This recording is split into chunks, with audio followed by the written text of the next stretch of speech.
अध्याय 2191 ठंडे महल के सामने। नाइट रिवर किंग ने उस परछाई को तुरंत पहचान लिया।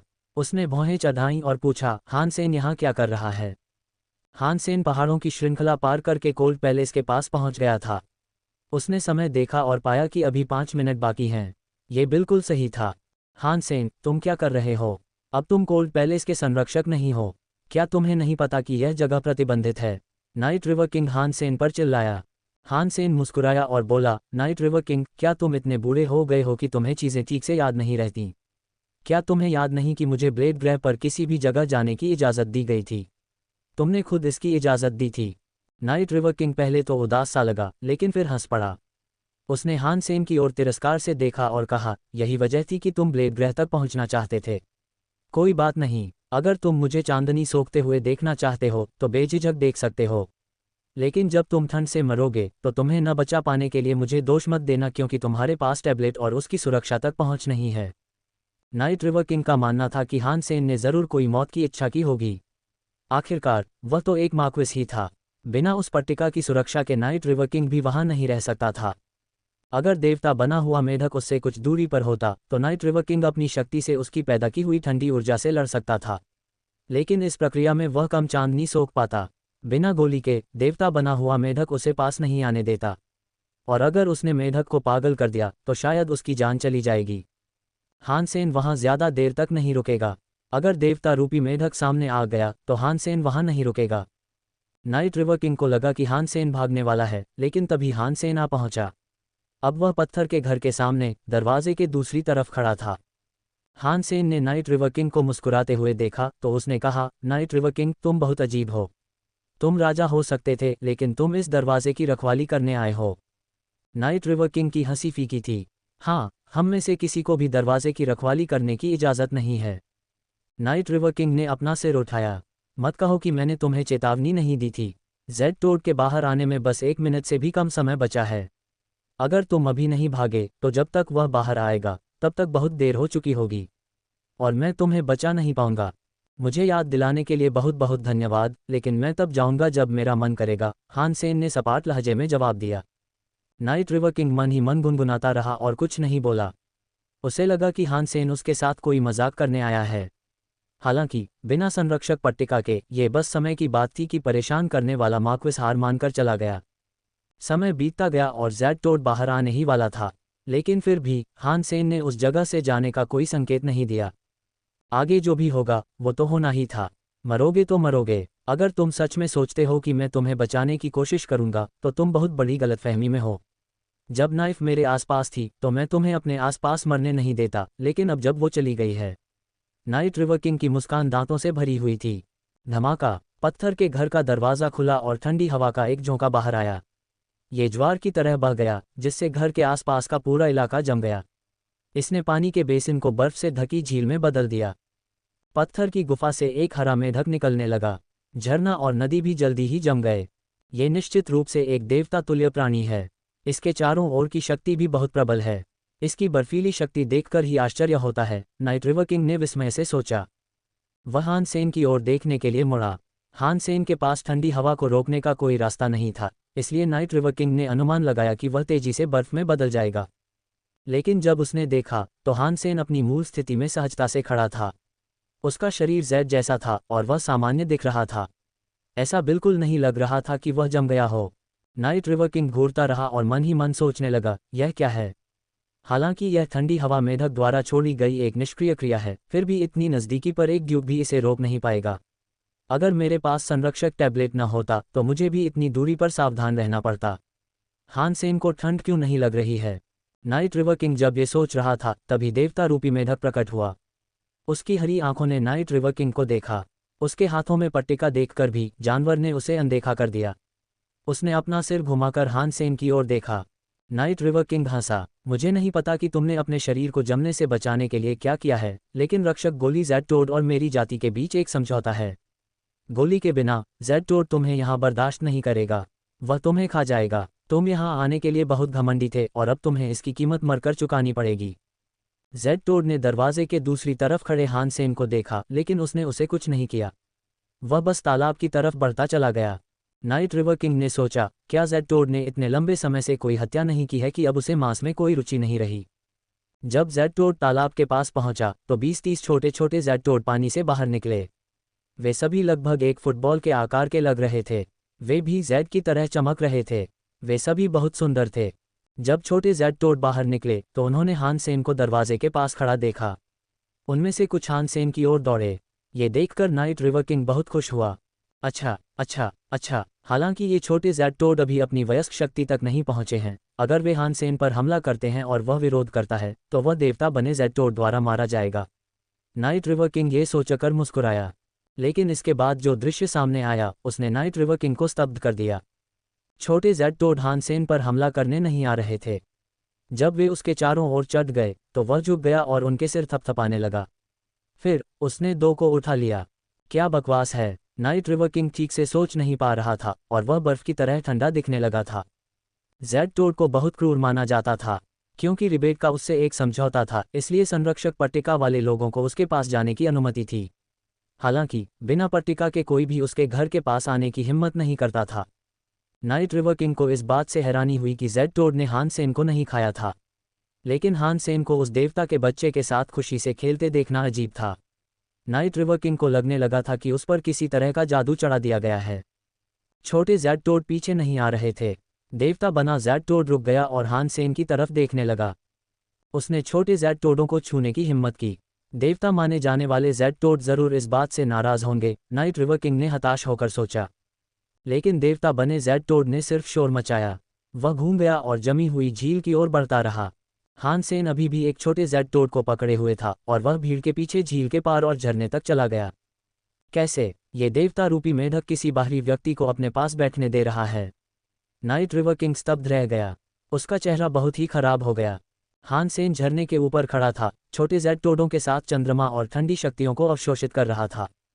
जब नाइट रिवर किंग ने ये देखा तो उसका चेहरा सख्त हो गया। मन ही मन वह सोच रहा था, नाइफ के जाने से पहले ही यह सब कुछ तय हो गया होगा। शायद इसीलिए उसने उसे कोल्ड पैलेस का संरक्षक बनने दिया। नाइफ अपनी ही प्रजाति रिबेट के बारे में जरा भी सोचे बिना एक बाहरी व्यक्ति के साथ इतना अच्छा व्यवहार कैसे कर सकती है। नाइट रिवर किंग को लगा कि यह ईशा की ही कोई चाल होगी। हान सेन की शीत शक्तियों से प्रतिरक्षा और जेड टोड से उसकी दोस्ती का यही एकमात्र कारण उसके दिमाग में आया। उसे जरा भी अंदाजा नहीं था कि असल में ईशा भी जेड टोड के इतने करीब नहीं पहुंच पाया था। वह गुस्से में था, लेकिन हान सेन का कुछ नहीं कर सकता था। उसे हान सेन को ब्लेड ग्रह तक पहुंचने की इजाज़त देने का पछतावा जरूर था। अगर वह झुकता नहीं तो हान सेन कुछ नहीं कर पाता। नाइट रिवर किंग ने खुद को हान सेन की मौजूदगी को कुछ पल के लिए नज़रअंदाज करने पर मजबूर किया। उसने अपनी जीनो कला का इस्तेमाल किया और चांदनी को सोखने के लिए खुद को तैयार किया। लेकिन जैसे ही वह चांदनी को सोखने की तैयारी कर रहा था, हान सेन झरने के ऊपर आगे बढ़ा और उस चांदनी के सामने चला गया जो जेड टोड उगल रहा था। ऐसा करके उसने उसे नाइट रिवर किंग से पूरी तरह से रोक दिया। नाइट रिवर किंग की ज़मीन पूरी तरह से अंधेरे में डूब गई थी। वह पूरी तरह से हान सेन की छाया में था और वह चांदनी नहीं देख पा रहा था जिसे वह सोखना चाहता था। लानत है, नाइट रिवर किंग ने गुस्से से सोचा। लेकिन जेड टोड की मौजूदगी में उसकी हिम्मत नहीं हुई कि वह कोई परेशान करने वाली आवाज़ निकाले। वह जेड टोड को, जो अभी भी चांदनी बिखेर रहा था, बीच में नहीं रोकना चाहता था। नाइट रिवर किंग को जेड टोड कोई खास अच्छा जीव नहीं लगा। जेड टोड अपनी क्रूरता के लिए बहुत बदनाम था। उसने एक बार एक ग्रह को निगल लिया था और अनगिनत लोगों को मार डाला था। हान सेन के साथ उसका असली रूप उतना दोस्ताना नहीं हो सकता था जितना वह दिख रहा था। जेड टोड नैरो मून में रिबेट के अधीनस्थ के रूप में नहीं था। यह एक संयुक्त साझेदारी थी। जेड टोड को अपनी जीनो कलाओं का अभ्यास करने के लिए चांदनी उगलनी पड़ती थी। नैरो मून के कई चांद थे, इसलिए यह उसके अभ्यास के लिए एकदम सही जगह थी। जेड टोड का इरादा नैरो मून में क्रूर बल से घुसने का था। इससे युद्ध छिड़ जाता और उस युद्ध के दौरान शायद वह रिबेट की लालटेन बुझा देता। सौभाग्य से एक्सट्रीम किंग ने हस्तक्षेप किया। उन्होंने उस देवता रूपी प्राणी को रोक दिया और टोड और रिबेट के बीच एक समझौता स्थापित कर दिया। जेड टोड को नैरो मून में रहने की अनुमति दी गई थी और इस बीच रिबेट उसकी देखभाल करेगा। रिबेट एक व्यक्ति को संरक्षक पट्टिका के साथ भेजेगा और टोड उस व्यक्ति को चांदनी की शक्तियों को अवशोषित करने की भी अनुमति देगा।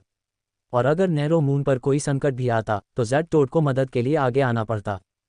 उसके बाद से कई सालों तक जेड टोड की देखभाल रिबेट द्वारा की जाती रही और हमेशा रिबेट में से किसी एक को चांदनी को अवशोषित करने के लिए चुना जाता था। यह एक शांतिपूर्ण माहौल था। और नाइट रिवर किंग जैसे राजा जो बहुत बूढ़े थे, उन्हें आज भी वह समय याद था जब जेड टोड नैरो मून सिस्टम में घुसने की कोशिश करता था। उन दिनों ये डर हमेशा बना रहता था और बूढ़ा राजा जानता था कि उसे भड़काने की कोशिश करना ठीक नहीं है। अब हान सेन वहां था, चांदनी को रोक रहा था और उसे चांद की शक्तियों को अवशोषित करने से रोक रहा था। नाइट रिवर किंग के चेहरे पर एक उदास भाव उभर आया। उसका माथा हरा हो गया था और उसकी आंखों की रक्त वाहिकाएं मानो फटने वाली थीं। वह भी कुछ नहीं कर सकता था। नाइट रिवर किंग ने अपने दांत पीस लिए, चारों ओर देखा और खुद से सोचा, अगर हान सेन को वहां जाने की अनुमति मिल जाए तो मैं बैठने के लिए एक अलग जगह चुन सकूंगा। नाइट रिवर किंग किसी दूसरी जगह जाना चाहता था, लेकिन झरने के पास जाने की उसकी हिम्मत नहीं हुई। वह बस खुद को एक अलग कोण पर रखना चाहता था ताकि उस जगह से चांदनी की शक्तियां सोख सके जो हान सेन की परछाई से ढकी न हो। नाइट रिवर किंग को यकीन नहीं था कि यह काम करेगा या नहीं। मेढक के साथ हुए समझौते में लिखा था कि संरक्षक को हमेशा बरामदे में ही रहना होगा। अगर उसे कहीं और जाने की इजाज़त नहीं होती तो उसके पास हान सेन को चांदनी रोकने से रोकने का कोई रास्ता नहीं होता। रोशनी की एक भी किरण उस तक नहीं पहुंच पाती और वह अभ्यास भी नहीं कर पाता। लेकिन जाहिर है वह ऐसा होने नहीं देना चाहता था। नाइट रिवर किंग ने हिम्मत जुटाकर आगे बढ़ने का जोखिम उठाया। जेड टोड को देखते हुए उसने एक पैर उठाया और उसे बरामदे से नीचे रखने का इरादा किया। लेकिन जैसे ही उसका पैर उठा, झरने के ऊपर मौजूद जेड टोड ने अपनी आंखें घुमाईं और उसकी तरफ देखा। नाइट रिवर किंग के दिल में एक ठंडक दौड़ गई। वह रुक गया, मानो उसे पत्थरी लग गई हो। उसके माथे पर ठंडा पसीना आ गया और वह पूरी तरह से हिलने की हिम्मत नहीं जुटा पाया। उसने अपना पैर पीछे खींच लिया। जेड टोड वापस आसमान की ओर देखने लगा। ऐसा लग रहा था जैसे कुछ हुआ ही ना हो। क्यों हालात ऐसे कैसे हो गए? नाइट रिवर किंग अपनी जगह पर खड़ा रहा। उसका माथा पसीने से चमक रहा था। उसका चेहरा राख सा पड़ गया था, उसका रंग उड़ गया था और एक विकृत भाव उसके चेहरे पर जम गया था। संरक्षक का पद पाने के लिए उसे काफी संघर्ष करना पड़ा था, लेकिन अब जब वह आखिरकार अपनी मंजिल तक पहुंच गया था तो उसे जेड टोड की चांदनी दिखाई नहीं दे रही थी। वह बस वहां बेकार बैठा ठंडी हवा का आनंद ले रहा था, किसी आम सुरक्षा गार्ड की तरह। हान सेन, मैं तुम्हें मार डालूंगा। नाइट रिवर किंग फुफकार उठा। उसने झरने के ऊपर खड़े आदमी की पीठ की ओर देखा और उसके माथे में एक धड़कन दौड़ गई। बेशक जब तक मेढक वहीं था, नाइट रिवर किंग वहीं रह सकता था। उसने अपने दांत लगभग पीसकर धूल में मिला लिए थे। हालांकि हान सेन ने पूरे समय नाइट रिवर किंग की तरफ एक नज़र भी नहीं डाली। वह चांदनी के सामने खड़ा था और अकेले ही जितना हो सके उतनी शक्ति ग्रहण कर रहा था। वह जानता था कि नाइट रिवर किंग उससे नफरत करता है, लेकिन इससे क्या? अगर हान सेन बिना लड़े ही हार मान लेता तो नाइट रिवर किंग को इससे ही खुशी होती और इससे हान सेन की उन्नति में रुकावट ही आती। मानवता का जन्म प्रतिस्पर्धा के लिए हुआ है। जब से प्रत्येक व्यक्ति अरबों अन्य लोगों के बीच एक शुक्राणु था, तब से ही सब कुछ एक दौड़ थी। परिवार में संसाधनों के लिए भाई बहनों के बीच लड़ाई आम बात थी। अवसरों के लिए सहपाठियों से लड़ना या उन्नति के अवसरों के लिए अपने सहकर्मियों से लड़ना। भोजन के अधिकार के लिए जीवों से लड़ना। पहले विकसित होने के अवसर के लिए लड़ना। अगर कोई लड़ने से इनकार कर दे तो वह कभी बेहतर नहीं बन पाएगा। वह कभी शीर्ष पर नहीं पहुंच पाएगा। अगर हान सेन लड़ने से डरता तो वह उस रास्ते पर नहीं चल रहा होता जिस पर वह अभी चल रहा है। जीनो ब्रह्मांड में आने के बजाय वह बच्चे पैदा करने के लिए घर पर ही रहता। जो भी जीनो ब्रह्मांड में आया, चाहे वो हान सेन हो या निंग्यू, सबको पता था कि उन्हें किसका सामना करना पड़ेगा, एक लड़ाई। आगे बढ़ने के लिए वे कुछ भी कर सकते थे और पीछे हटना उनके लिए कोई विकल्प नहीं था। नाइट रिवर किंग ने हान सेन के संसाधन काट दिए थे। इसका मतलब था कि उसने हान सेन के विकास की संभावनाओं पर रोक लगा दी थी। ये हान सेन के माता पिता की हत्या करने जितना ही बुरा था। और इसका मतलब था कि हान सेन उसके साथ शांति से नहीं रह सकता था। जिस क्षण हान सेन ने विरासत की वस्तुओं को स्वीकार किया, उसे तुरंत पता चल गया कि उनमें से केवल एक ही चोट पहुंचाएगी। नाइट रिवर किंग पत्थर के बरामदे पर खड़ा था और झरने के ऊपर से गिरती परछाई को घूर रहा था। वह हान सेन को मार डालना चाहता था, लेकिन वह बस खड़ा होकर देख सकता था कि वह आदमी चंद्र शक्ति को कैसे सोख रहा है। हान सेन बहुत ही ठंडे और घमंडी लग रहे थे। उन्होंने मन ही मन कसम खाई थी कि अगर कोई उनसे संसाधनों के लिए लड़ेगा तो वो धूल चाटते रह जाएंगे। परछाई पहाड़ जैसी थी और नाइट रिवर किंग हौंफने लगा। वह सचमुच हान सेन को मारना चाहता था और वह हान सेन को मारने का कोई रास्ता ढूंढने लगा। चांदनी चमक रही थी और हान सेन अभी भी जेड टोड के पास खड़ा था। वह चुपचाप चांद और ठंडी शक्तियों को अपनी ओर खींच रहा था। जेड टोड उसके साथ अच्छा व्यवहार कर रहा था, आंशिक रूप से इसलिए क्योंकि उसे जेड स्किन की साधना में महारत हासिल थी। जब उसने चंद्र और शीतल शक्ति को अवशोषित कर लिया तो उसकी शक्ति और आभा जेड टोड के करीब आ गई। इसीलिए जेड टोड को उसका वहां होना ठीक लगा। लेकिन फिर भी जेड टोड के लिए उसके साथ इतना खास व्यवहार करना काफ़ी नहीं था। टोड की दयालुता की एक और खास वजह थी, हान सेन को चंद्रमा का पुत्र कहा जाता था। हान सेन जहां भी जाता, चांद उसे चांदनी प्रदान करता। चांदनी बहुत तेज थी और चूंकि जेड टोड को अपनी जीनों कलाओं का अभ्यास करने के लिए चांद उगलने पड़ते थे, इसलिए हान सेन की उपस्थिति उन सभी के लिए लाभदायक थी। ये देवता बने टोड के लिए अच्छा था और छोटे टोडों के लिए भी।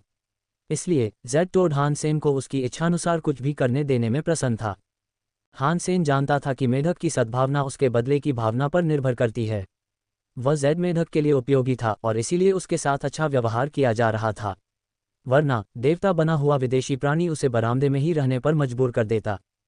हान सेन को नहीं लगता था कि वह दूसरों से ज्यादा सुंदर है। भले ही वह सुंदर था, उसे नहीं लगता था कि जेड टोड को पता है कि पक्षपात के लिए इंसानों की सुंदरता का आकलन कैसे किया जाता है। हान सेन को ये बात तब समझ में आई जब उन्होंने बैठकर अच्छी तरह सोचा। हान सेन ने मेढक के साथ अपने रिश्ते पर पूरा ध्यान दिया था, वरना वह चांदनी के लिए नाइट रिवर किंग से लड़ने की हिम्मत नहीं कर पाता, खासकर बिना टैबलेट के। बात बस इतनी थी कि जेड मेढक को उसकी ज़रूरत थी और हान सेन को इसका एहसास था। मेढक इसलिए नाराज़ नहीं होता क्योंकि उसके पास संरक्षक टैबलेट नहीं था। जब चांद का प्रतिबिंब पानी पर पड़ता तो हान सेन की छवि और भी स्पष्ट और स्पष्ट होती जाती। चांद की शक्ति और शीतलता हान सेन के भीतर समा जाती। उन्होंने उसके जीन्स को चुपचाप एक बेहतर स्तर तक विकसित कर दिया। 22 घंटे बाद नाइट रिवर किंग अभी भी पत्थर के बरामदे पर घूम रहा था। हान सेन का शरीर चांद को पूरी तरह से ढक रहा था। चाहे कितनी भी कोशिश कर ले, नाइट रिवर किंग चांद की एक बूंद भी रोशनी सोख नहीं पा रहा था। नाइट रिवर किंग चाहे कितना भी गुस्से में क्यों न हो, वह बस वहीं बैठा रह सकता था। वह जा नहीं सकता था। उसे तब तक इंतजार करना था जब तक जेड टोड कोल्ड पैलेस में वापस नहीं आ जाता। जब वह दरवाजे से पूरी तरह गायब हो जाता, तभी वह जा सकता था। लेकिन नाइट रिवर किंग कहीं जाने का इरादा नहीं कर रहा था। वह जेड टोड के कोल्ड पैलेस में आने का इंतजार कर रहा था। हान सेन तो बस एक मार्क्विस था और उसने नाइट रिवर किंग को बहुत अपमानित किया था। ये कुछ ऐसा था जिसे नाइट रिवर किंग स्वीकार करने को तैयार नहीं था। उसे जेड टोड के कोल्ड पैलेस में लौटने तक इंतजार करना था, और जब वह चला गया तो वह हान सेन को मार डालेगा। हालांकि यिशा मर चुका था, फिर भी हान सेन को मारने से उसकी प्रतिष्ठा को ठेस पहुंचती। लेकिन जल्द ही मरने वाले हान सेन की रक्षा के लिए कोई भी नाइट रिवर किंग को नाराज नहीं करेगा। नाइट रिवर किंग बहुत आत्मविश्वासी था। उसे अपनी सीमाएं पता थीं। उसे पता था कि वह क्या कर सकता है और क्या नहीं। वरना यिशा के जिंदा और स्वस्थ रहने के दिनों में वह इतना शांत नहीं रहता। उसने हान सेन को कभी कोई नुकसान नहीं पहुंचाया था। हालांकि समय के साथ नाइट रिवर किंग और भी शांत होता जा रहा था। वह समय पर ध्यान देता था और उसे पता था कि घड़ी की हर टिक हान सेन को उस विनाश के 1 सेकंड और करीब ला रही थी जो उसका इंतजार कर रहा था। आखिरकार जेड टोड उन छोटे जेड टोडों को जमे हुए झरने से नीचे ले आया। वे हमेशा की तरह पत्थर की गुफा में वापस चले गए। नाइट रिवर किंग वहीं खड़ा रहा, अभी कोई कदम उठाने की हिम्मत नहीं जुटा पाया। उसने हान सेन को घूरा, उसकी आंखें गहरी थीं। नाइट रिवर किंग जानता था कि किसी को मारने के लिए शांत रहना जरूरी है। गुस्से से खुद को अंधा करने से आप बस नियंत्रण खो देंगे। गलतियां अक्सर लापरवाह गुस्से से होती हैं। हालांकि हान सेन सिर्फ एक मार्किस था, नाइट रिवर किंग सबूत के तौर पर ज्यादा कुछ नहीं छोड़ना चाहता था। नाइट रिवर किंग रिबेट में सबसे प्रसिद्ध पात्र नहीं था। उसकी प्रतिभा को केवल निष्पक्ष माना जाता था। यह अनोखी बात थी कि वह बच गया और किंग वर्ग में पहुंच गया, क्योंकि उसकी पीढ़ी के सभी प्रतिभाशाली लोग मर चुके थे। जब सभी जेड टोड पत्थर की गुफा में वापस चले गए तो पत्थर का दरवाज़ा बंद हो गया। फिर नाइट रिवर किंग हान सेन के पास गया। वह सीधी पीठ के साथ कुएं के पानी की तरह शांत होकर चल रहा था। हान सेन, तुम अभी बहुत छोटे हो। तुम्हें अपनी जगह नहीं पता, यानी तुम्हें नहीं पता कि तुम्हें क्या करना चाहिए और क्या नहीं, नाइट रिवर किंग ने हान सेन के पास आते हुए कहा। उसने अभी हमला करने की योजना नहीं बनाई थी। वह बस उस रास्ते पर चल पड़ा जो उसे हान सेन तक ले जाता। उसका काला लबादा रात की हवा में लहरा रहा था। ऐसा नहीं था कि वह हान सेन को नहीं मार सकता था। वह बस वहां ऐसा नहीं करना चाहता था क्योंकि हो सकता था कि उसके किए काम से जेड टोड को परेशानी हो। हालांकि नाइट रिवर किंग को नहीं लगता था कि जेड टोड हान सेन की मौत का बदला लेगा, लेकिन अगर उसने हान सेन को मारने की योजना बनाई तो उसे एक ही वार में मारना होगा। वह हान सेन को भागने का मौका नहीं दे सकता था। उसके पास सिर्फ एक ही गोली थी। ओह, मुझे नहीं पता। तो बताओ मुझे क्या करना चाहिए? हान सेन ने हंसते हुए पूछा। रुको, तुम्हें भारीपन सहना होगा और एक ही झटके में वार करना होगा। एक अनुभवी योद्धा अपने से ज्यादा ताकतवर दुश्मन का सामना करते हुए यही बात मन में रखेगा, नाइट रिवर किंग ने ठंडे स्वर में कहा। उसके हाथों में एक काला रिबन घूमने लगा। वह किसी सांप की तरह था जो किसी टहनी के चारों ओर कुंडली मारकर रेंग रहा था। तुम सही हो, हान सेन ने सिर हिलाया। उसे जो बताया गया था उससे वह सहमत था। नाइट रिवर किंग हंसा और बोला, तो लगता है अब भी तुम्हें बचाया जा सकता है। चलो मैं तुम्हें एक और मौका देता हूँ। अभी चले जाओ और फिर कभी ब्लेड ग्रह पर पैर मत रखना। हान सेन रुक गया। उसने नाइट रिवर किंग को तिरस्कार से देखा। हो सकता है कि तुम सही कह रहे हो, लेकिन तुम मेरी नज़र नहीं जानते। तुम्हारी आंख के बारे में क्या? नाइट रिवर किंग ने शांति से पूछा। हान सेन हंसा। मेरी नज़र में तुम ताकतवर नहीं हो। मैं इंतज़ार क्यों करूं? अच्छी बात है, तुम्हें एक राजा के क्रोध को स्वीकार करने के लिए तैयार रहना चाहिए। नाइट रिवर किंग ने शांत स्वर में शुरुआत की थी, लेकिन उसने दांत भींचकर आखिरी शब्द कहे। और फिर काले पानी से घिरा उसका हाथ ऊपर उठा। काला पानी एक विशाल जानवर बन गया जो हान सेन को निगलने के लिए तैयार लग रहा था। यहाँ तक कि एक पहाड़ भी खुद को काले पानी के जानवर द्वारा निगला हुआ पा सकता था। उस नदी का नज़ारा डराने वाला था। नाइट रिवर किंग अपनी सबसे मजबूत जीनो कला का इस्तेमाल कर रहा था। वह जरा भी पीछे नहीं हट रहा था। जैसे ही हान सेन काले पानी में डूबने वाला था, अचानक एक नीली रोशनी ने उसके शरीर को ढक लिया। उसका शरीर एक पारदर्शी नीली ढाल से ढका हुआ था। धमाका! उस भयानक काले पानी के जानवर ने उसे काट खाया। हान सेन जिस जमीन के पास खड़ा था, उसका एक टुकड़ा उसने निगल लिया। जमीन में एक छेद हो गया, मानो ग्रह की सतह एक सेब हो। मुझे पता है कि तुम्हारे पास राजा वर्ग के हमले को रोकने की शक्ति है, लेकिन मेरा नाइट रिवर बीस्ट गॉड अलग है। उसकी शक्ति राजा वर्ग के हमलों में सबसे शक्तिशाली तो नहीं हो सकती, लेकिन ये सबसे लंबे समय तक चलने वाली हो सकती है। तुम्हारा खजाना चाहे कितना भी शक्तिशाली क्यों न हो, कोई भी इस हमले का सामना नहीं कर सकता अगर वह इस हमले के स्तर का नहीं है। नाइट रिवर किंग की आवाज़ ठंडी लग रही थी, और उसकी जानलेवा आवाज़ ऐसी लग रही थी मानो उसे सुनने वाले सभी लोग स्तब्ध रह जाएंगे। काला पानी वाला जानवर हान सेन की ढाल से लिपटा हुआ था और पीछे नहीं हटा। उसकी शक्ति संक्षारक थी और उसने नीली ढाल को अपनी ऊर्जा से भर दिया। अचानक नाइट रिवर किंग की भौहें तन गईं। काला पानी हिल रहा था, लेकिन कुछ गड़गड़ाहट हो रही थी। उस काले पानी की अत्यधिक संक्षारक शक्ति किसी सान के पत्थर जैसी थी। वह किसी ऐसी चक्की की तरह लग रहा था जो हीरे को धूल में बदल सकती थी। वह नीली ढाल के ठीक बाहर लगातार घूम रहा था। नाइट रिवर किंग को अपने नाइट रिवर बीस्ट गॉड पर पूरा भरोसा था।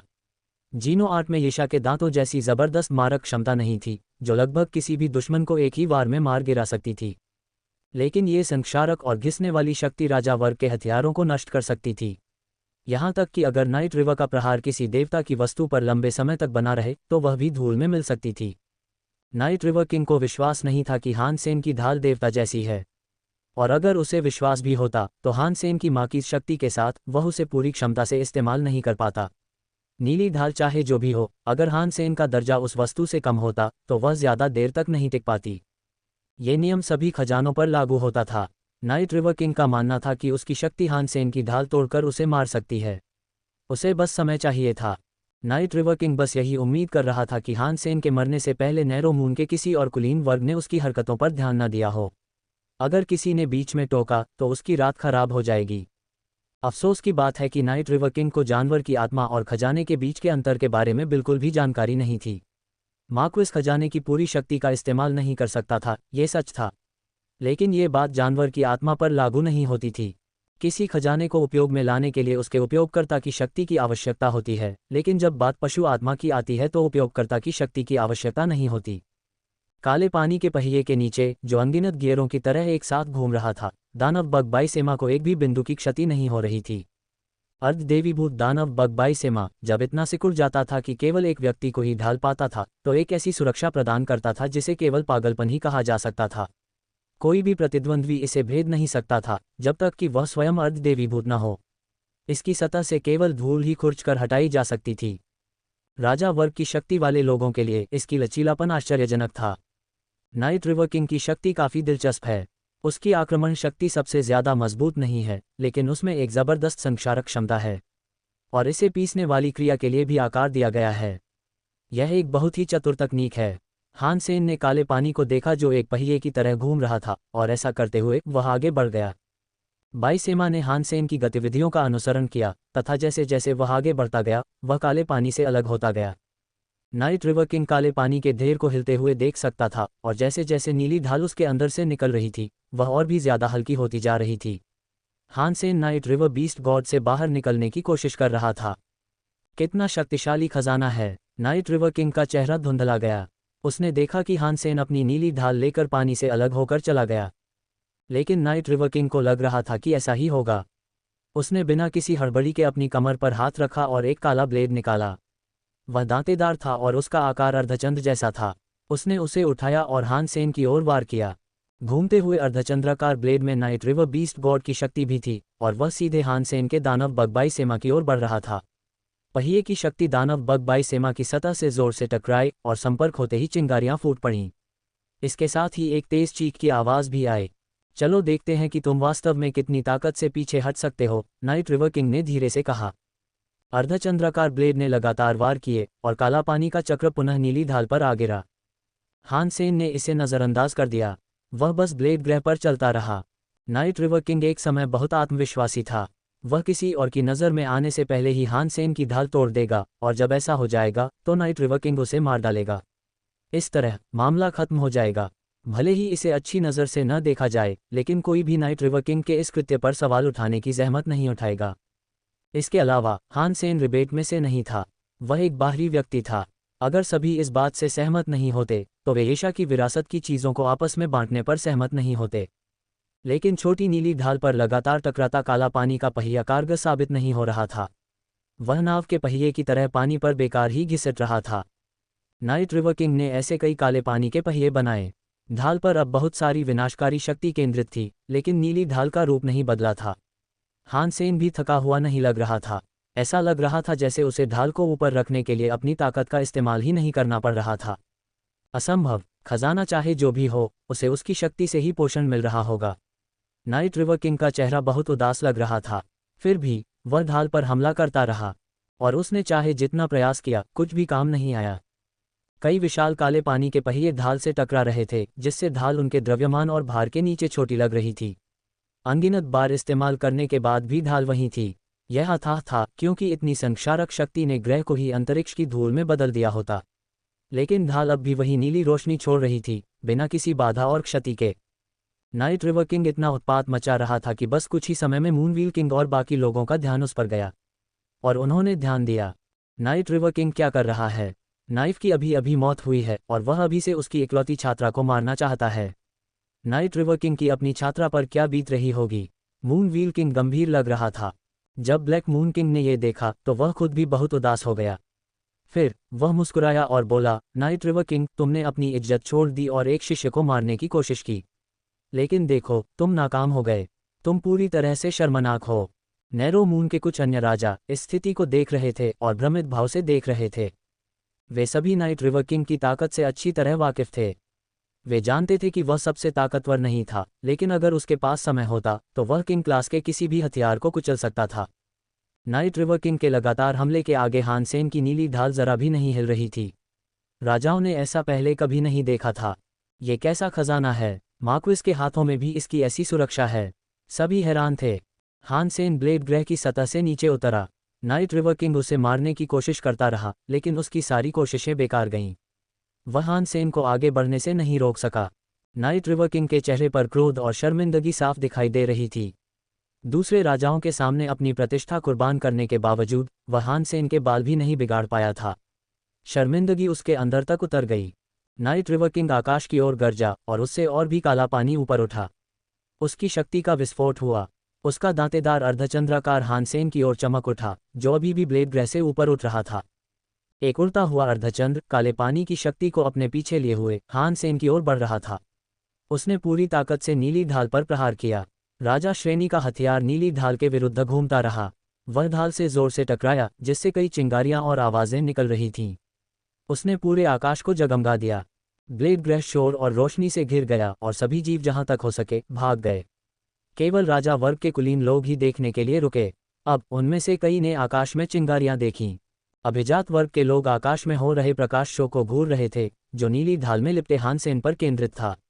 उनकी आंखें अर्धचंद्राकार रेखाओं को अपनी काली जल शक्ति के साथ देख रही थीं। वे एक लंबी क्षण तक मौन खड़े रहे। क्या ये नाइट रिवर किंग का किंग क्लास हथियार नहीं है? क्या यह अर्धचंद्राकार ब्लेड नहीं है? कैसे? हान सेन ने नाइट रिवर किंग को भड़काने के लिए क्या किया? नाइट रिवर को दांतेदार अर्धचंद्र से हमला करने की प्रेरणा किससे मिली?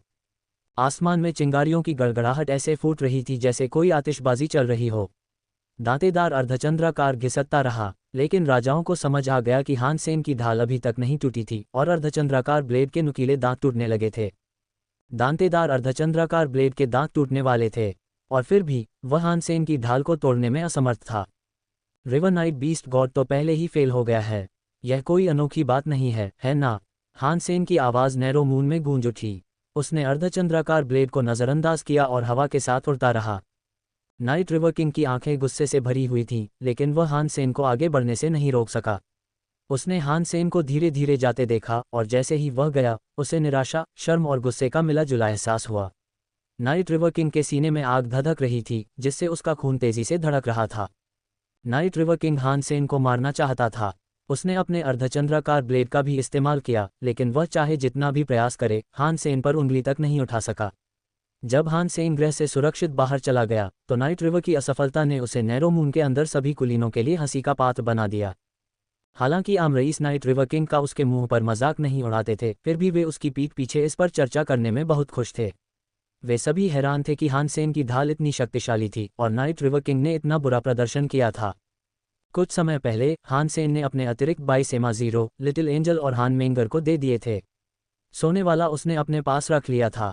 हान सेन ने ऐसा इसलिए किया क्योंकि वह चाहता था कि वे बेस की रक्षा करें। अगर राजा वर्ग के कुलीन कभी बेस पर हमला करते तो उसके साथी तिरंगे 22 सेमा का इस्तेमाल करके उसकी रक्षा कर सकते थे। अलग अलग रंगों की 3 ढालों को मिलाकर रक्षात्मक गुण पूरे बेस को हमले से बचा सकते थे। राजा वर्ग के कुलीन इतनी आसानी से भेद नहीं पाते। अगर नाइट रिवर किंग ने पूरी तरह से आगे बढ़ने का फैसला किया, तो हान सेन को यह सुनिश्चित करना होगा कि उसका अड्डा सुरक्षित रहे। वह बिना तैयारी के घात लगाकर हमला बर्दाश्त नहीं कर सकता था। और हान यान की बात करें तो हान सेन ने स्काई पैलेस से संपर्क किया था, इस उम्मीद में कि वह उसके लिए वहां जगह पक्की कर सके। जब वे उसे स्वीकार कर लेंगे तो वह उसे सोने का 22 सेमा देगा ताकि उसकी सुरक्षा सुनिश्चित हो सके। अगर मैं कुछ और 22 सेमा जानवर आत्माएं पा सकूं तो बहुत अच्छा होगा। हान सेन के पास पहले से ही 4 थीं, लेकिन उसका मानना था कि ये काफ़ी नहीं है। उसने उन दानव बग राजाओं में से कुछ और को ढूंढकर मारने की कल्पना की। इस समय हान सेन को किसी भी चीज़ से डरने की ज़रूरत नहीं थी। वह हर महीने की पहली और 15वीं तारीख को चांद और ठंडी शक्तियों को सोखने के लिए कोल्ड पैलेस जाता था। हर बार वह चांद की सारी रोशनी भी रोक लेता था जो नाइट रिवर किंग पर पड़ सकती थी। उसे कुछ भी हासिल नहीं हुआ। नाइट रिवर किंग को आखिरकार संरक्षक का पद मिल गया था, लेकिन वह बस यूं ही बैठा रह सकता था और हान सेन को वो सारी चीज़ें लेते हुए देख सकता था जो वह अपने लिए चाहता था। ताज़ी हवा का आनंद ही उसे मिल रहा था। वह हान सेन से दिल की गहराइयों से नफरत करता था, लेकिन अब वह जानता था कि वह उसका कुछ नहीं बिगाड़ सकता। वह किसी अन्य कुलीन व्यक्ति की तलाश में था जो हान सेन को ब्लेड ग्रह पर जाने से रोक सके, लेकिन यहाँ तक कि अन्य राजा जो उसके मित्र थे जैसे शैडो किंग भी उससे सहमत नहीं थे। यिशा की मृत्यु के बाद नैरो मून सभा ने हान सेन के विरुद्ध सहयोग किया था क्योंकि वे यिशा की विरासत की वस्तुओं को साझा करना चाहते थे। यहाँ तक कि यिशा के बाद आने वाले कुलीन भी हान सेन को उसकी सारी चीज़ें नहीं देना चाहते थे। वह एक बाहरी व्यक्ति था और वे सभी उसकी कुछ चीज़ें अपने लिए चाहते थे। इसीलिए जब हान सेन को लगभग कुछ भी नहीं दिया गया तो किसी ने कोई आपत्ति नहीं की। अब चीज़ें बदल गई थीं। सामान बांट दिया गया था और नाइट रिवर किंग संरक्षक बन गया था, इसलिए अब किसी के पास हान सेन को बाहर निकालने में उसकी मदद करने की कोई वजह नहीं थी। यिशा की अभी अभी मौत हुई थी और उन्होंने हान सेन का हक छीन लिया था। अगर वे फिर से हान सेन के पीछे पड़ गए तो लोग उनके बारे में क्या सोचेंगे? इसके अलावा हान सेन के पास वह शक्तिशाली 22 सेमा था।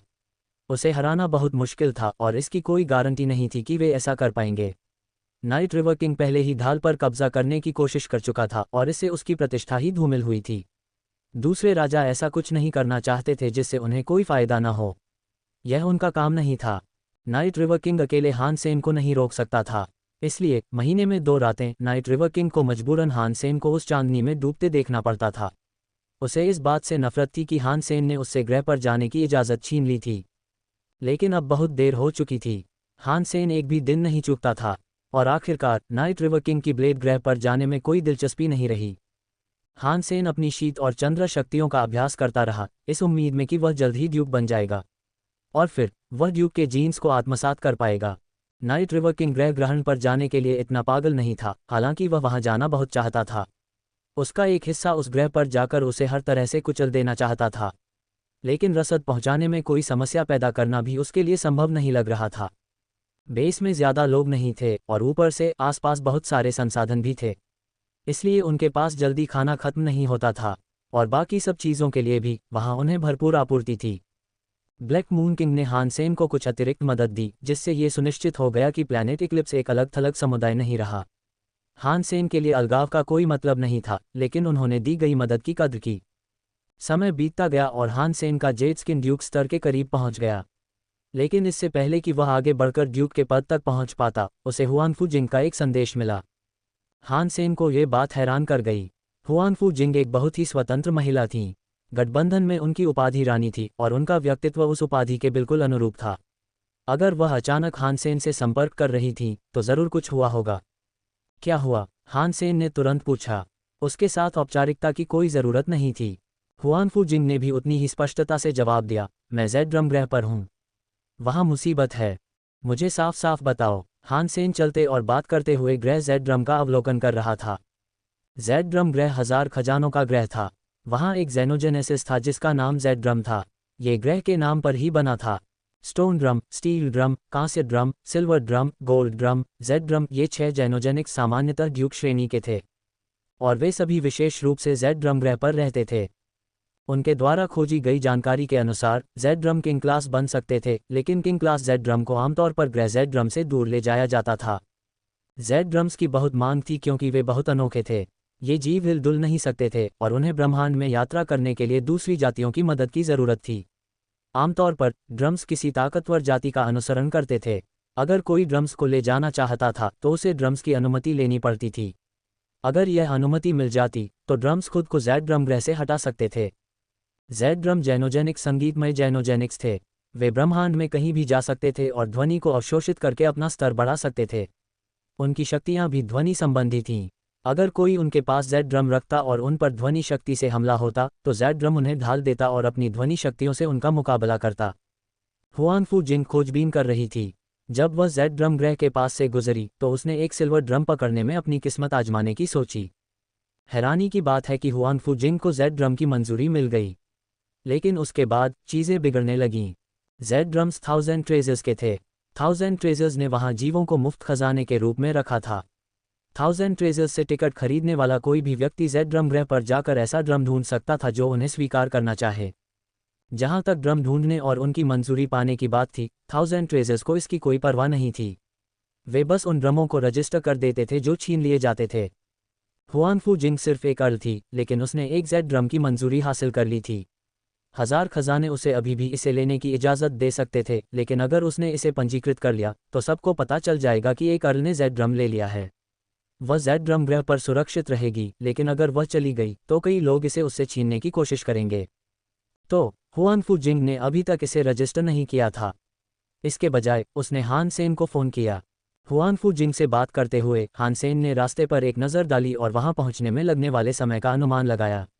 अभी रजिस्टर मत करना, जेड ड्रम ग्रह पर मेरा इंतज़ार करना। मैं 4 दिन में वहां पहुंच जाऊंगा। क्या तुम इतनी देर तक इंतज़ार कर सकते हो? चूंकि प्लैनेट जेड ड्रम का प्रवेश पास सिर्फ 10 दिनों के लिए वैध था, इसलिए अगर निर्धारित समय बीत जाता तो आगंतुकों को बाहर निकाल दिया जाता।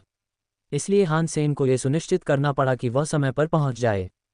हाँ, मैं अभी भी यहाँ 6 दिन और रहने के योग्य हूँ, हुआनफू जिंग ने जवाब दिया। ठीक है, तो फिर मेरा इंतज़ार करो। हान सेन ने राहत की सांस ली। हान सेन ने फ़ोन रख दिया और जेड ड्रम ग्रह पर जाने के लिए तैयार हो गया। हुआनफू जिंग की योग्यता और बुद्धिमत्ता को देखते हुए उसे वहां उसकी सुरक्षा की ज़्यादा चिंता नहीं होगी, लेकिन जेड ड्रम को सुरक्षित वापस लाना मुश्किल होगा। ग्रह जेड ड्रम का नाम जेड ड्रम के नाम पर रखा गया था, लेकिन जेड ड्रम दुर्लभ थे। कई ध्वनि राजा अपनी शक्तियों को बढ़ाने के लिए जेड ड्रम की खोज करना चाहते थे। अगर वे अपने लिए एक किंग क्लास जेड ड्रम हासिल कर पाते तो ये बहुत ही शानदार होता, लेकिन हुआनफू जिंग, जो सिर्फ एक अर्ल थी, अपने लिए एक जेड ड्रम हासिल करने में कामयाब रही थी। उसे वहां से बिना किसी अनचाहे ध्यान आकर्षित किए ले जाना मुश्किल था। हान सेन के पास उसकी दानव बग ढाल थी, इसलिए उसे किसी भी राजा वर्ग के दुश्मन का डर नहीं था। उसे बस इस बात का डर था कि कहीं एक से ज़्यादा राजा उसकी तलाश में न हो। ये बहुत बुरा हो सकता था। हान सेन ने अपना सामान पैक किया और हान यान तथा अन्य लोगों से कहा कि जब तक वह बाहर हैं वे बेस छोड़कर न जाएं।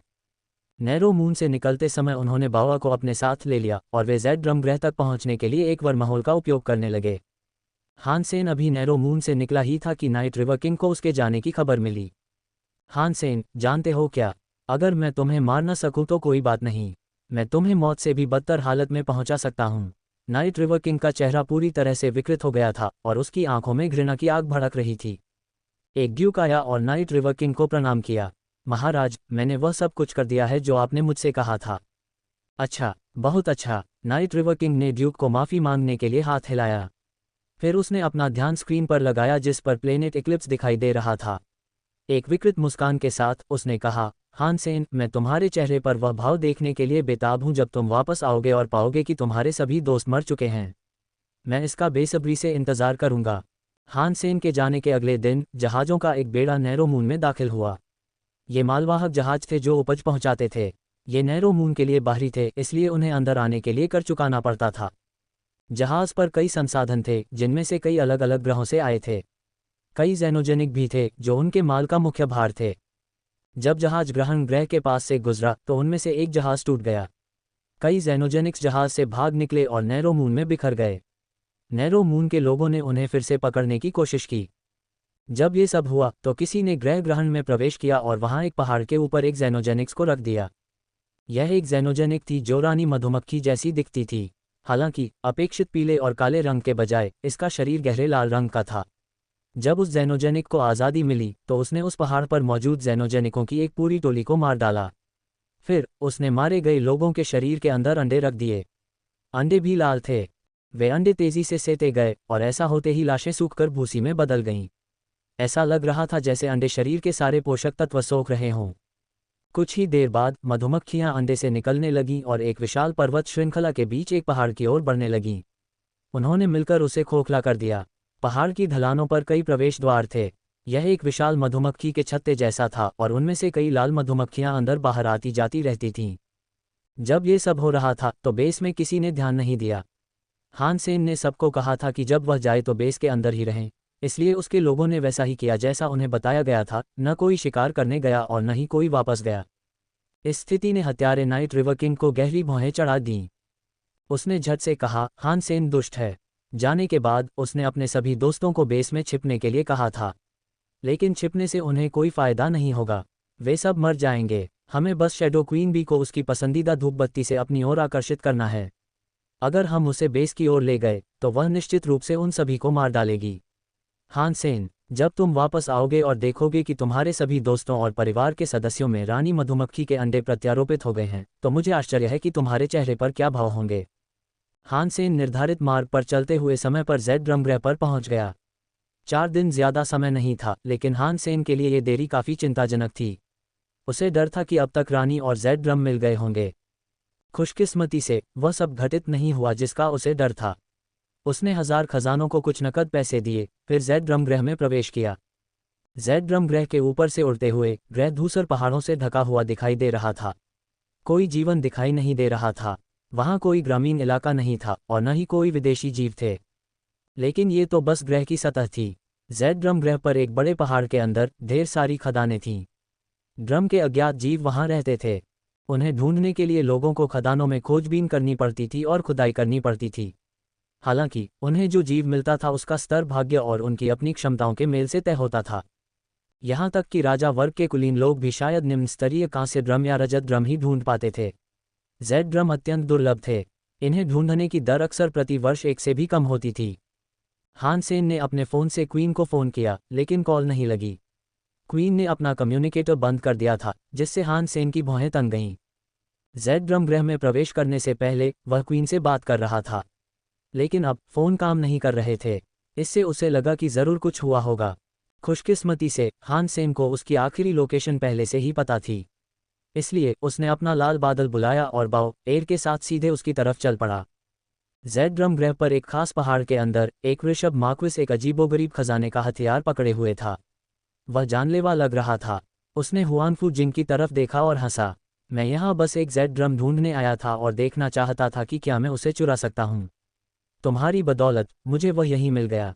इसे मुझे दे दो और मैं तुम्हें यहाँ से जिंदा जाने दूंगा। हुआनफू जिंग हिली नहीं और शांति से टॉरस मार्क्विस को देखती रही। वह उलझन में थी, उसे समझ नहीं आ रहा था कि उसे कैसे पता चला कि उसे जेड्रम मिल गया है। जब हुआनफू जिंग ने हान सेन से बात की तो उन्होंने अपनी मानवीय भाषा का इस्तेमाल किया। ये जीनो ब्रह्मांड की आम भाषा से बिल्कुल अलग थी। अगर उनकी बातें सुनी भी गईं तो भी किसी को समझ नहीं आना चाहिए था कि वे क्या कह रहे हैं। वृषभ धीरे धीरे उसके पास आया। वह गर्व से मुस्कुराया और बोला, तुम्हें अजीब लग रहा होगा कि मैं तुम्हारी भाषा समझता हूँ, लेकिन मुझे लगता है कि यह ब्रह्मांड की सबसे स्वाभाविक बात है, क्योंकि मैं ध्वनि का अध्ययन करता हूँ। कोई भी ध्वनि मेरे कानों से बच नहीं सकती। यह एक ऐसी शक्ति है जो मुझे कोई भी भाषा समझने की शक्ति देती है, भले ही मैंने उसे पहले कभी न सुना हो। तुम्हारी कोई भी बात मेरे कानों से बच नहीं सकती। जेड ड्रम कहाँ है? इसे मुझे दे दो और मैं तुम्हें जीने दूंगा। वृषभ ने हुआनफू जिंग के पास आकर अपना खौफनाक हथियार उठाकर उसे धमकी भरे अंदाज में उसकी ओर तान दिया। हथियार बहुत अजीब लग रहा था। यह मोटे तौर पर एक बड़ी तलवार के आकार का था, लेकिन बड़ी तलवार के पिछले हिस्से में एक आयताकार खांचा था। उस खांचे के अंदर एक डोरी जैसी कोई चीज थी। हुआनफू जिंग ने कोई जवाब नहीं दिया तो टॉरस मार्क्विस ने उसे जानलेवा नजरों से देखा। उसने उसकी दिशा में वार किया। वह प्रहार जोरदार था। खांचे में लगी डोरी हिली और तेज आवाज हुई। हुआनफू जिंग ने उसे चकमा दे दिया। वह तुरंत अपनी स्वर्गीय गो और फीनिक्स चालों में बह गई जो उसने हानसेन से सीखी थीं। जैसे ही वह उस तलवार के वार से बचने ही वाली थी, उसे अचानक एहसास हुआ कि एक ध्वनि का हमला उस पर भी होने वाला है। उसने उसे मारा और उसका शरीर कांप उठा। उसके दिमाग को ऐसा लगा जैसे उसे कई कांटेदार सुइयां चुभो दी गई हों। कच्चा। इस भ्रम के कारण तलवार हुआनफू जिंग के शरीर पर लगी और वार से वह उड़ गई। खून हवा में उसके पीछे पीछे बहने लगा। सौभाग्य से हुआनफू जिंग बचाव की चालों में अद्भुत रूप से सक्षम थी। उसकी इच्छाशक्ति भी प्रबल थी, इसलिए उस ध्वनि हमले के बाद वह तुरंत चकमा देने लगी। अगर उसने ऐसा नहीं किया होता तो उसका हाथ काट दिया जाता। अगर तुम नहीं चाहते कि मैं तुम्हारे अंगों को एक एक करके काट दूं, तो मुझे जेड ड्रम दे दो। वृषभ मार्क्विस की आंखें आग की तरह जल रही थीं। उसके चारों पैर हुआनफू जिंग की ओर दौड़ पड़े और उसकी भुजाओं ने तलवार को अपने सिर के ऊपर उठा लिया। तभी उसके पीछे एक लाल जानवर की परछाई प्रकट हुई। जैसे ही तलवार हिली, वह दहाड़ने लगा, और ऐसा होते ही ध्वनि शक्तियां उसके मस्तिष्क में गुस्से से भर गईं। हुआनफू जिंग ने अपने चेहरे से खून पोंछा और अपने दुश्मन से बचने के लिए अपनी स्वर्गीय चाल में वापस आ गई। बज़्ज़ट। हुआनफू जिंग को ऐसा लग रहा था जैसे उसके दिमाग में चाकुओं से वार हो रहा हो। वह लगभग लकवाग्रस्त हो गई थी। फिर भी वह वार से बच निकलने और चोट लगने से बचने में कामयाब रही। वृषभ मार्क्विस ने हुआनफू जिंग को अपनी तलवार से बचते हुए देखा और उसकी भौहें तन गईं। इसके बाद वह पहले से कहीं ज्यादा गुस्से में दिखाई दिया। ये बेकार है, वह चिल्लाया। मेरी सोनिक तलवार से तुम जिंदा नहीं बचोगे। तुम्हारी एकमात्र उम्मीद मुझे जेड ड्रम देना है। उसके बाद बड़ी तलवार और भी तेजी से हुआनफू जिंग की ओर मुड़ी। डोरी से निकलने वाली आवाज तेज होती गई। हुआनफू जिंग के हाव भाव बिल्कुल नहीं बदले। उसने शांति से टॉरस मार्क्विस को देखा और फिर उसके शरीर में बदलाव आने लगे। हुआनफू जिंग के पास एक जीनो आर्मामेंट था जो उसे शुरुआती जीनो कवच मिलने के बाद मिला था। हान सेन के डोंगक्सुआन सूत्र की तरह इसने उसे कवच का एक पूरा सेट प्रदान किया। सोने के जीनो कवच ने उसके पूरे शरीर को ढक रखा था। हालांकि यह सिर्फ अर्ल का कवच था, फिर भी यह बहुत शक्तिशाली था।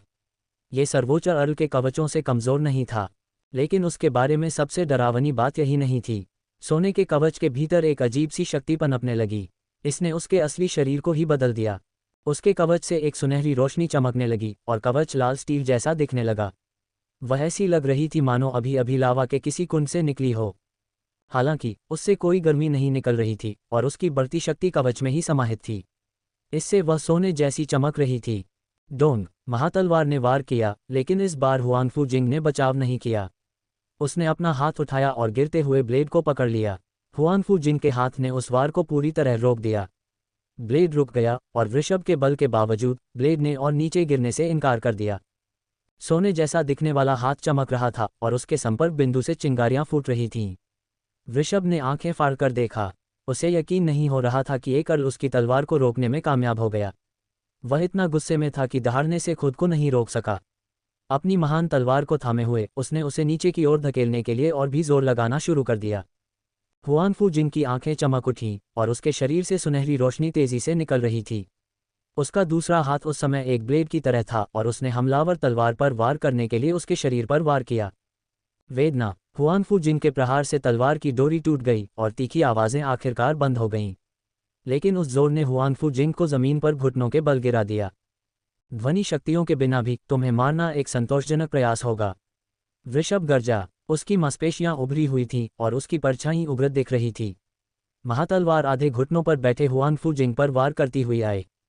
जब महातलवार उस पर टूट पड़ी तब भी हुआनफू जिंग बिल्कुल शांत रही। और फिर वह आगे बढ़ी।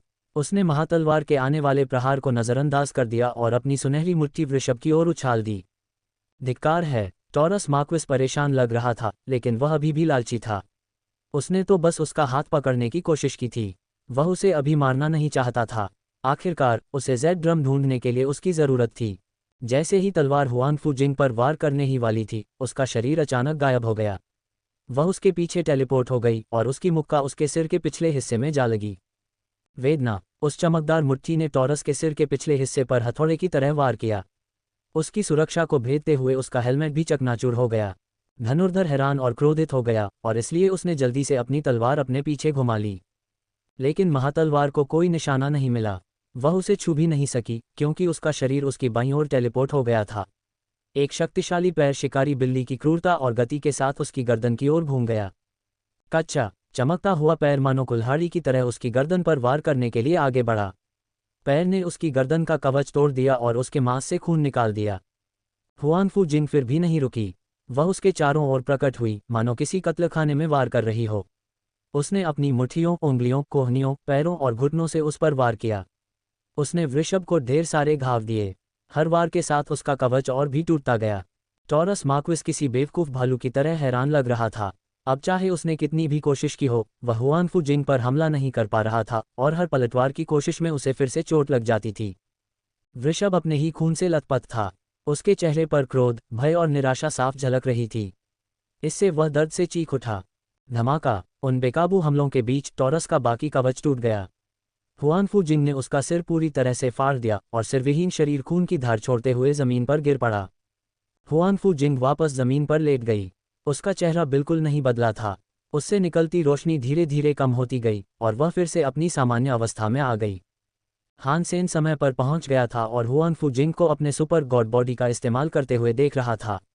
उसके प्रदर्शन ने उसे सचमुच प्रभावित किया। किलर क्वीन का सुपर गॉड बॉडी असली है।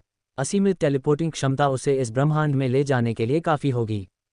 ये पहली बार था जब हान सेन हुआनफू जिंग के सुपर गॉड बॉडी को इतने करीब से देख पाया था। हालांकि उसका लेवल कम था, फिर भी उसकी टेलीपोर्टेशन स्किल उसके ब्रेक स्पेस फ्लैश से कहीं बेहतर थी। ब्रेक स्पेस फ्लैश उसे केवल सीधी रेखा में ही चलने देता था। ऐसा लग रहा था जैसे हुआनफू जिंग की टेलीपोर्टेशन क्षमता की कोई सीमा नहीं थी। वह जहां चाहे प्रकट हो सकती थी, और जब वह अपने जीनो 8 हमलों का इस्तेमाल करती तो उसकी शक्तियां भी उनके साथ टेलीपोर्ट हो जातीं। ये बहुत ही अद्भुत था। सौभाग्य से हुआनफू जिंग का स्तर अभी भी कम था। टेलीपोर्टेशन रेंज काफ़ी कम थी। अगर वे और ज़्यादा बड़े होते तो बहुत भयावह स्थिति होती। यह एक छोटी जाति का मार्क्विस था। यह कोई बड़ी बात नहीं है, हुआनफू जिंग ने सरलता से कहा। अगर किसी ने ऐसा कहा होता तो वह शेखी बघार रहा होता। लेकिन हुआनफू जिंग का मतलब बिल्कुल वही था जो उसने कहा था। हान सेन ने बिना कुछ बोले बस कंधे उचका दिए। जैसा हुआनफू जिंग ने कहा था, वह एक कमज़ोर जाति का दुश्मन था, इसलिए लड़ाई ज़्यादा गंभीर नहीं थी।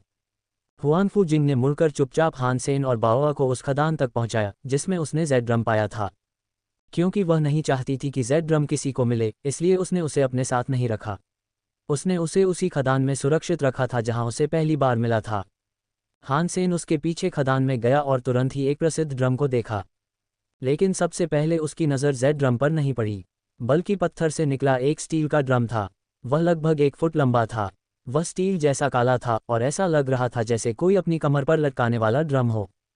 खोजकर्ता को चट्टान से एक स्टील ड्रम खोदकर उस पर प्रहार करना था। अगर प्रहार करने पर ड्रम से आवाज़ आती तो यह इस बात का संकेत होता कि उस व्यक्ति ने स्वीकृति प्राप्त कर ली है। फिर वे उस ड्रम को ग्रह जेड ड्रम से अपने साथ ले जा सकते थे। लेकिन हर टिकट पर आगंतुक को सिर्फ एक ही प्राणी अपने साथ ले जाने का अधिकार था। इसलिए चाहे किसी व्यक्ति को कितने भी ड्रम मिलें, वह सिर्फ एक ही अपने साथ ले जा सकता था। स्टील ड्रम ग्रह जेड ड्रम पर काफ़ी आम थे, इसलिए उन्हें ढूंढने में समय बर्बाद करने की ज़रूरत नहीं पड़ी, और इसी वजह से ज़्यादा लोग उन्हें ढूंढने भी नहीं गए। हान सेन हुआनफू जिंग के पीछे पीछे एक बहुत ही जटिल, घुमावदार खदान में उतरा, लेकिन रास्ते में उन्हें सिर्फ स्टील के ड्रम ही दिखाई दिए। उन्हें एक भी कांसे का ड्रम नहीं दिखा। ऐसा लग रहा था मानो वह एक बहुत बड़ी खदान हो जो सिर्फ स्टील के ड्रमों के लिए ही बनी हो। आमतौर पर किसी स्टील ड्रम के आसपास कांस्य या रजत ड्रम मिलना मुश्किल होता है। दुर्लभ ड्रम मिलने की संभावना तो और भी कम थी। हुआनफू जिन को वहां जेड ड्रम मिलना बहुत ही सौभाग्य की बात थी। वे एक दिन से अधिक समय से उस जटिल खदान में चल रहे थे, जब अंततः उन्हें वह स्थान मिल गया जिसके बारे में उसने बात की थी। उस जगह तक पहुंचने के रास्ते में ढेरों स्टील के ड्रम थे और उन्हें शायद ही कोई कांसे का ड्रम दिखाई देता। ऐसा लग रहा था कि उन्हें वहां जेड ड्रम मिलने की संभावना नहीं थी, लेकिन पत्थर में सचमुच एक जेड ड्रम था। ड्रम सफ़ेद दिख रहा था और उसकी सतह पारदर्शी थी। देखने में वह बहुत सुंदर था। हुआनफू जिंग ने ढोल पर हल्के से प्रहार किया और उसने एक तेज आवाज़ के साथ जवाब दिया। हान सेन के लिए वह आवाज़ उसके सिर के अंदर हो रहे विस्फोट जैसी थी, और जब उसने उसे हल्का सा थपथपाया तो उसने यही किया। अगर उसकी सारी शक्तियां सक्रिय हो जाती तो ड्यूक्स का खून बहुत ज़्यादा बहने लगता। यदि वे इसे राजा वर्ग तक ले जा सकें तो यह और भी अधिक शक्तिशाली हो सकता है। लेकिन जेड ड्रम को किंग क्लास में अपग्रेड करना आसान काम नहीं होगा। हुआनफू जिन की ताकत के साथ अन्वेषण करते समय उसे अभी भी जेड ड्रम की ताकत पर बहुत अधिक निर्भर रहना होगा। तुमने इसे क्यों नहीं खोदा? हान सेन ने पूछा। इसके आसपास की चट्टान बहुत सख्त है। मैंने पहले इसे खोदने की कोशिश में काफ़ी समय लगाया, लेकिन कोई सफलता नहीं मिली, हुआनफू जिंग ने स्वीकार किया। हान सेन ने देखा कि ड्रम के आसपास की चट्टानें जेड ड्रम से जंग खा गई थीं। विलायक स्याही जैसा लग रहा था। हान सेन ने पत्थर पर हाथ रखा, लेकिन वह बस थोड़ी सी मात्रा ही इकट्ठा कर पाया। वह वाकई बहुत सख्त थी। हान सेन ने अपना भूतिया दांत वाला चाकू निकाला और कुछ ही मिनटों में पत्थर से ढोल खोद निकाला। उसने खुद ढोल को थपथपाने की कोशिश की, लेकिन बात नहीं बनी। इसलिए उसे रानी को ढोल देने में कोई हिचकिचाहट नहीं हुई। हान सेन उसी समय रानी के साथ ग्रह छोड़ने की योजना बना रहा था। लेकिन अचानक बाओ एर की आंखों में उत्सुकता चमक उठी। वह हान सेन के कंधों से उतर गई और एक खास रास्ते पर चल पड़ी। उसने अपने कंधे के ऊपर से हान सेन को चिल्लाकर कहा, पापा चलो यहाँ चलते हैं। बाओ तुम्हें क्या मिला? उत्सुकता से हान सेन उसके पीछे चल पड़ा। हुआनफू जिंग जेड ड्रम को लेकर हान सेन के पीछे चल रही थी।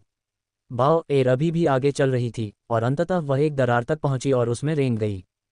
दरार इतनी छोटी थी कि बाओ र को भी उसमें घुसने में मुश्किल हो रही थी। हान सेन और क्वीन को अपनी हड्डियों को दबाकर उसमें घुसना पड़ा और फिर छटपटाना पड़ा।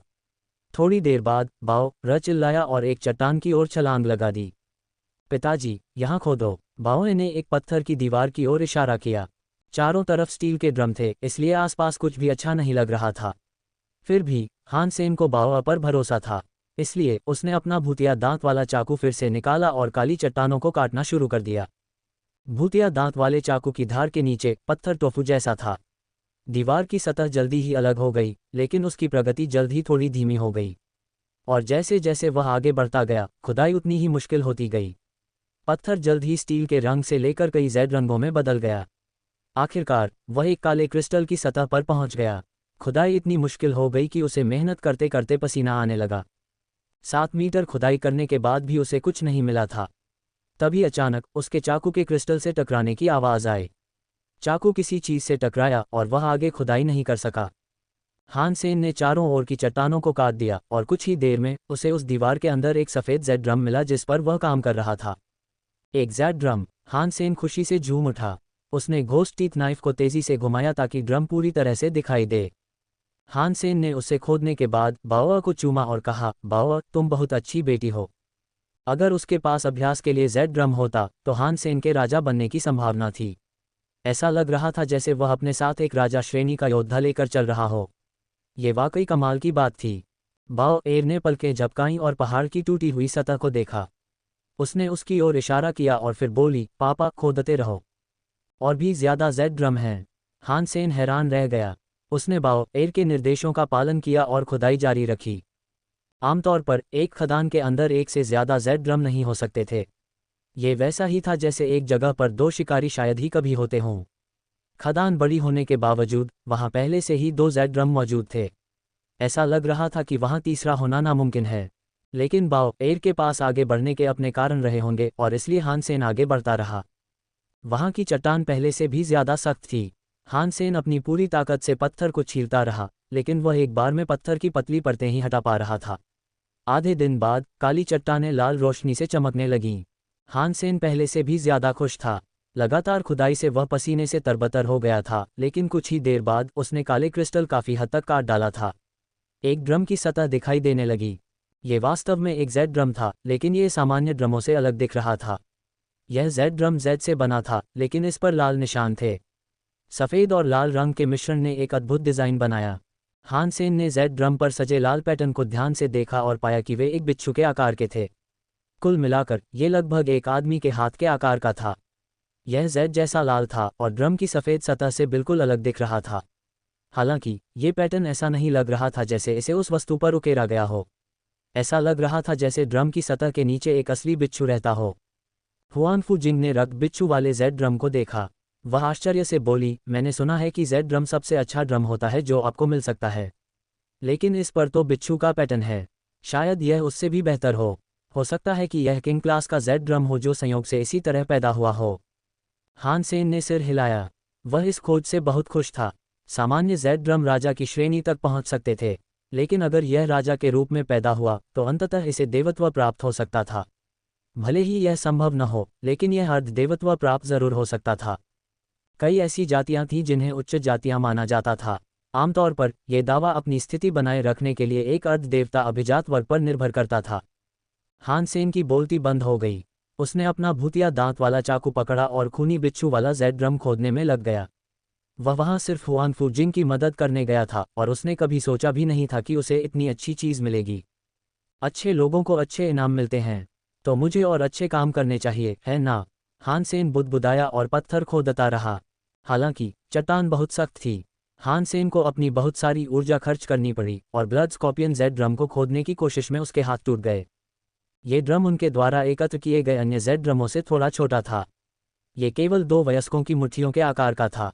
इसके दोनों ओर लाल बिच्छू का प्रतीक बना हुआ था और ऐसा लग रहा था मानो इसके अंदर एक जीवित लाल बिच्छू हो। ड्रम के किनारे पर कई अतिरिक्त लाल चिन्ह अंकित थे। ये चिन्ह किसी भी सामान्य जेड ड्रम पर दिखाई देने वाले चिन्हों से अलग थे। हान सेन ने उसे अपने हाथों में उठाया और खुश हो गया। उसने ताकत जुटाई और जेड ड्रम पर प्रहार किया। पैट! जो ध्वनि निकली वह ढोल की नहीं थी। हान सेन ने ढोल पर प्रहार किया और ढोल की शक्ति हान सेन की ओर वापस लौट आई। इससे उसे तुरंत दर्द हुआ। ये काम नहीं करता। हान सेन इतनी आसानी से हार मानने वाला नहीं था। ड्रम की मंजूरी पाने के लिए हान सेन को अपनी शक्ति का प्रदर्शन करना ही था। हान सेन ने अपनी जेड स्किन शक्ति एकत्रित की और ड्रम की सतह पर पुनः प्रहार किया। पैट! ढोल न हिला, न ही कोई आवाज़ निकली। बस हान सेन के हाथ के किसी ठोस चीज़ से टकराने की हल्की सी आवाज़ सुनाई दी। हान सेन हार नहीं मानना चाहता था। उसने अपनी पूरी ताकत जेड ड्रम पर लगा दी। उसने उसे मारने, उसे छूने और थप्पड़ मारने की कोशिश की, लेकिन वह जेड ड्रम मानो खामोश हो गया था। चाहे उसने कितनी भी कोशिश की, वह उसके काम नहीं आया। अब हान सेन उदास हो गया। अगर वह जेड ड्रम वापस अपने साथ ले जाना चाहता था तो उसे उसकी मंजूरी लेनी होगी। अगर वह मंजूरी नहीं पाता तो 1000 खजाने उसे अपने साथ ले जाने नहीं देते। वेदना! हान सेन के कान में एक जोरदार धमाका हुआ। इससे वह लगभग गिर पड़ा। उसने पलटकर देखा तो बाव एयर जेड ड्रम में घुसा हुआ था। दांग दांग दांग दांग दांग दांग दांग दांग। बाव एयर को इसके साथ खेलने में बहुत मज़ा आ रहा था। उसने जनरल नाम का एक गाना भी बजाया। उसे शायद बहुत मज़ा आ रहा होगा, लेकिन हान सेन और हुआनफू जिंग को मज़ा नहीं आ रहा था। वे उल्टी रोकने की कोशिश कर रहे थे। हान सेन ने जल्दी से बाव एयर को उठाया और ढोल रख दिया। बाव इसे भी बजाओ। हान सेन ने बाव को रक्त बिच्छू जेड ड्रम की ओर बढ़ाया, जबकि वह स्वयं सफ़ेद जेड ड्रम की ओर बढ़ा, ये देखने के लिए कि क्या वह उसे बजा सकता है। ब्लड स्कॉर्पियन जेड ड्रम शायद बहुत ऊंचे स्तर का है। कम से कम ये जेड ड्रम तो अच्छा लग रहा है। ये ड्यूक हो सकता है, और यह भी संभावना हमेशा बनी रहती है कि यह किंग क्लास का हो, हान सेन ने सोचा। उसे शक था कि बाव एयर कामयाब होगी, लेकिन अगर वह कामयाब हुई तो कोई बात नहीं। हान सेन को पूरा भरोसा था। हालांकि जब उसने ढोल पर थपथपाया तो उसे दर्द महसूस हुआ। पैट! उस हल्की सी आवाज़ के बाद सफ़ेद जेड ड्रम ने कोई आवाज़ नहीं की। उसने और ज़्यादा ताकत जुटाई और उसे पीटता रहा, और उसके लगातार पीटने के बावजूद सफ़ेद जेड ड्रम ने कोई आवाज़ नहीं की, चाहे उसने कुछ भी किया हो। हान सेन उदास होकर सफ़ेद जेड ड्रम को पकड़े रह गया। फिर उसने मन ही मन सोचा, बाव एयर ने जनरल गाना बजाया। क्या ड्रम लेने के लिए किसी ध्वनि शक्ति का इस्तेमाल करना ज़रूरी है? इस सिद्धांत ने उसे बहुत उत्सुक कर दिया। उसने एक खास गाना याद करने की कोशिश की और फिर अपनी मुट्ठी को हथौड़े की तरह इस्तेमाल किया और ढोल बजाते हुए उस गाने की धुन पर चलने लगा। दांग दांग दांग दांग दांग दांग। उसने जनरल दोहराया, जो बाव एयर ने पहले बजाया था, लेकिन उतनी अच्छी तरह नहीं। हान सेन ने उसे इतनी बुरी तरह बजाया कि उसके हाथ सूज गए। लेकिन फिर भी सफ़ेद जेड ड्रम से कोई और आवाज़ नहीं आई। बस उसकी मुट्ठियों की थाप सुनाई दे रही थी। क्या मेरी लय खराब है? ऐसा कोई तरीका नहीं है जिससे मैं इसकी स्वीकृति ना पा सकूं। खासकर जब ये मेरी किस्मत है कि मैं इसके बारे में बात कर रहा हूं। चलो मैं कोई और गाना ट्राई करता हूं। हान सेन ने जल्दी से एक अलग गाना ट्राई किया और फिर उसने अपनी सारी शक्ति वापस अपनी मुट्ठियों में केंद्रित कर ली। डोंग डोंग डोंग डोंग स्टील के टकराने की आवाज़ सुनाई दी। कुछ और कोशिशों के बाद हान सेन के हाथ टूटने के कगार पर लग रहे थे। अगर ऐसा हुआ तो वह अपाहिज हो जाएगा। हान सेन गहरी निराशा में अपनी मुट्ठियां रगड़ रहा था। तभी अचानक उसे ढोल की आवाज़ सुनाई दी। जैसे ही उसकी आवाज़ उस पर पड़ी, उसे लगा जैसे कोई स्टील की छड़ उसके सिर के ऊपर से होते हुए उसकी गुदा से बाहर निकाल दी गई हो। वेदना। हान सेन खून खांसते हुए ज़मीन पर गिर पड़ा। उसका सिर ऐसे भिनभिना रहा था मानो कोई उसे पीस रहा हो। उसके सारे अंग क्षतिग्रस्त हो गए थे। उसका शरीर किसी ड्रैगन से भी ज्यादा मजबूत था, लेकिन ढोल की उस ध्वनि का जोर वह भी नहीं झेल पा रहा था। हुआनफू जिंग की हालत भी कुछ खास अच्छी नहीं थी। उसके होंठों से खून पतली धार में बह रहा था। बाओ एर चौंक गई और उसने तुरंत अपने हाथ में पकड़ा हुआ जेड ड्रम छोड़ दिया। वह हान सेन के पास गई और उसका सिर पकड़ लिया। वह उस पर चिल्लाए। उसने यूं ही ब्लड स्कॉर्पियन जेड ड्रम पर हाथ मार दिया था क्योंकि वह बोर हो रही थी। उसने कभी उम्मीद नहीं की थी कि इससे हान सेन और हुआनफू जिंग घायल हो जाएंगे।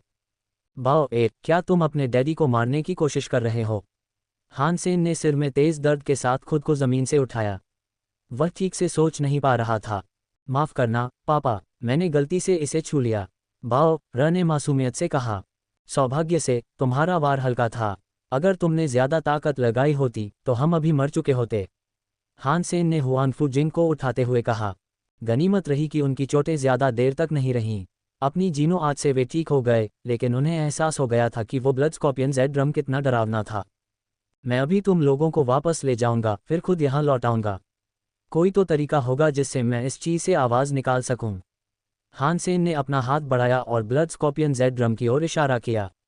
हान सेन ने अपने आत्मा सागर से अपना डेस्टिनी स्टावर बुलवाया और भविष्य की जांच के लिए ड्रम को वहां रखने की कोशिश की। चूंकि हर व्यक्ति सिर्फ एक ही ड्रम निकाल सकता था और सिर्फ हुआनफू जिंग और बाओ एर को ही एक ड्रम ने स्वीकार किया था, इसलिए एक ड्रम बच गया। इसलिए हान सेन को उसे छिपाना पड़ा। लेकिन जब डेस्टिनी स्टावर ने ड्रम को ढक लिया तो ड्रम अचानक से एक आवाज़ के साथ चमक उठा। एक ध्वनि शक्ति ने डेस्टिनी स्टावर पर दबाव डाला और उसे हान सेन के आत्मा सागर में वापस धकेल दिया। अरे, ये अंदर नहीं जाएगा। हान सेन का चेहरा बदल गया और उसके मुंह के कोने से खून टपकने लगा। उसने हैरानी से ब्लड स्कॉर्पियन जेड ड्रम को देखा। हान सेन ने भौहें चढ़ाईं। उसने अपने डेस्टिनी स्टावर का इस्तेमाल करके दूसरा जेड ड्रम हासिल करने की कोशिश की थी, लेकिन कामयाब नहीं हुआ। ये बुरा है। अगर मैं जेड ड्रम से आवाज़ नहीं निकाल पाया तो मेरे पास इसे यहीं छोड़ने के अलावा कोई चारा नहीं बचेगा। हान सेन को ये बात बुरी लगी, लेकिन उसके पास समय कम था। क्वीन के पास एक दिन से भी कम समय बचा था। अगर उसने समय पर अपना ड्रम पंजीकृत नहीं कराया तो वह उसे अपने साथ नहीं ले जा पाएगी, भले ही उसके साथ जाने के लिए कोई तैयार हो। हान सेन के पास जेड ड्रम की मंजूरी पाने के लिए बहुत कम समय था। इससे कोई फर्क नहीं पड़ता कि कौन सा जेड ड्रम मुझे स्वीकार करता है। अगर उनमें से कोई एक आवाज़ निकालता है तो बाकी का पता हम बाद में लगा लेंगे, हान सेन ने मन ही मन सोचा। उसने सफ़ेद जेड ड्रम ड्यूक उठाया। फिर उसने बाओ एर को हुआनफू जिंग को दे दिया। बाओ एर को मुझसे दूर ले जाओ, मैं इस ड्रम पर प्रहार करने वाला हूँ। अगर यह काम कर गया तो मैं तुम दोनों को कोई नुकसान नहीं पहुंचाना चाहता। हुआनफू जिंग ने सिर हिलाया। फिर वह बाओ एर को बाहर की ओर ले गई। हुआनफू जिंग के जाने के बाद हान सेन ने अपना दानव बगबाई सेमा निकाला। उसने सफ़ेद जेड ड्रम को देखा, फिर अपनी मध्यमा और अंगूठे को सीधा किया। एक सुनहरी रोशनी प्रकट हुई। हान सेन ड्रम को अपनी बात मनवाने के लिए किस्मत पर निर्भर नहीं रह सकता था, इसलिए उसे बल प्रयोग का सहारा लेना पड़ा।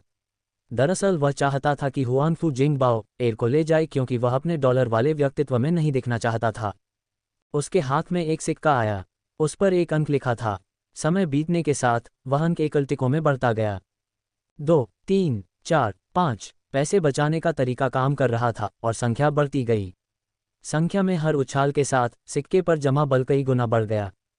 सफ़ेद जेड ड्रम एक ड्यूक था, इसलिए हान सेन ने सिक्के की शक्ति को 10 तक पहुंचाया। जब ये हो गया तो उसने उसे जेड ड्रम पर फेंका। सिक्का उल्कापिंड के बल से छूटा और ड्रम पर जोर से लगा। डोंग। सफ़ेद जेड ड्रम के ऊपर से एक तेज शक्ति ने बहुत तेज आवाज़ निकाली। यह आवाज़ ड्रम से सुनामी की तरह बह गई।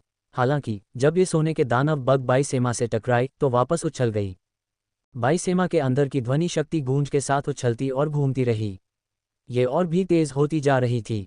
हान सेन उस सारी ध्वनि शक्ति के अंदर था, लेकिन उसे कोई चोट नहीं लगी। उसने सफ़ेद जेड ड्रम पर बेरहमी से प्रहार किया था और उसकी स्वीकृति प्राप्त कर ली थी। उसने जो किया वह थोड़ा हिंसक था, लेकिन सफ़ेद जेड ड्रम की शक्ति ने उसे कोई नुकसान नहीं पहुंचाया क्योंकि उसने उसे स्वीकार कर लिया था। लेकिन प्रहार के परिणामों ने हान सेन को चौंका दिया। दानव बग बाईसेमा के अंदर की ध्वनि शक्ति बढ़ती जा रही थी। इसने हान सेन को व्हाइट रियल की प्रतिध्वनि क्षमता की याद दिला दी।